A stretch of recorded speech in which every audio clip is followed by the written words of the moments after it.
ഞാൻ പിന്നെയും ചക്കയായിട്ട് കൊതിപ്പിക്കാൻ വന്നേക്കന്നെയാട്ടോ. ചക്ക സീസണൊക്കെ കഴിഞ്ഞു എന്ന് വിചാരിച്ചിരിക്കുക. ഒരു ചക്കയും കൂടിയും കിട്ടിയത്.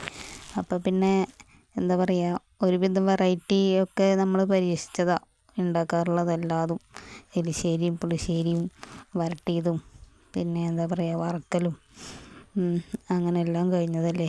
അപ്പോൾ നമുക്ക് ചെയ്യാത്ത കുറച്ച് കാര്യങ്ങൾ ചെയ്യാമെന്ന് വെച്ചു. എണ്ണയിൽ ചെയ്യണതൊക്കെ ചെയ്യാമെന്ന് വെച്ചാൽ ഇത്തിരി പാടല്ലേ, എണ്ണയൊക്കെ കൂടുതൽ ചിലവാകും. അപ്പോൾ ഈ അടയോ പുട്ടോ ഒക്കെ ഉണ്ടാക്കാമെന്ന് വെച്ചാൽ ഭയങ്കര സിമ്പിളായ കാര്യമാണ്. അപ്പം ഞാൻ അട ഉണ്ടാക്കാമെന്ന് വെച്ചു. അധികമൊന്നും ഉണ്ടാക്കണില്ല, ചിലവാകുമോ അറിയില്ലല്ലോ. പണ്ട് നമ്മളെല്ലാവരും കഴിച്ചിരുന്നെങ്കിലും ഇപ്പോഴത്തെ പിള്ളേർക്ക് ഇതൊന്നും വലിയ ഇഷ്ടമില്ലല്ലോ.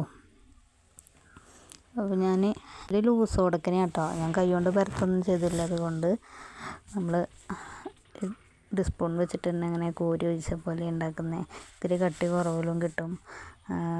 അപ്പം അങ്ങനെ മധുരമൊക്കെ നോക്കിയിട്ട് അഡ്ജസ്റ്റ് ചെയ്ത് നമ്മുടെ രീതിക്ക് അനുസരിച്ച് ലേശം നാളികേരമൊക്കെ ഇടണമെങ്കിൽ ഇട്ട് അങ്ങനെയൊക്കെ ഉണ്ടാക്കി. ആദ്യത്തിന് ഇഷ്ടപ്പെട്ടെങ്കിലാണ് ഓക്കെ. അപ്പോൾ ഞാൻ കൊടുത്തപ്പോൾ പിന്നെ ആൾ വലിയ കുഴപ്പമില്ല, കഴിച്ച്. പിന്നെ സ്കൂൾ വിട്ട് വന്ന സമയമായ കാരണം കൊണ്ട് തന്നെ വിശക്കുന്നുണ്ടായിരിക്കാം. അപ്പം ഇന്നലെ ആൾ വരുമ്പോഴേക്കും ഉണ്ടാക്കിയതാട്ടോ. എനിക്ക് കണ്ടപ്പോൾ ഞാൻ വിചാരിച്ചില്ല നന്നായി കിട്ടുമെന്ന്. പക്ഷേ നന്നായി കിട്ടി. ലെമണൊക്കെ നല്ല ഭംഗിയിൽ ഊരിപ്പോകുന്നു. തൊടുമ്പോഴും നല്ല സോഫ്റ്റ്, കഴിക്കുമ്പോഴും അതിൻ്റെ നല്ല മധുരം, ചക്കയുടെ ആ മണം. മഴക്കാലമായെങ്കിലും ചക്കയുടെ ആ ഒരു ഇത് പോവാത്ത ചക്കയാട്ടോ. അത് കാരണം കൊണ്ട് തന്നെ നല്ല ടേസ്റ്റ് ഉണ്ട്. ബാക്കി എടുത്തിട്ട് ഞാൻ ഒരു വിഭവം കൂടി ഉണ്ടാക്കാമെന്ന് വിചാരിച്ചിട്ടുണ്ട്. എന്നിട്ടാണ് പറയണ, നിങ്ങൾ ഊഹിച്ചോ, അല്ലെങ്കിൽ ഞാൻ പിന്നെ കാട്ടിത്തരാം.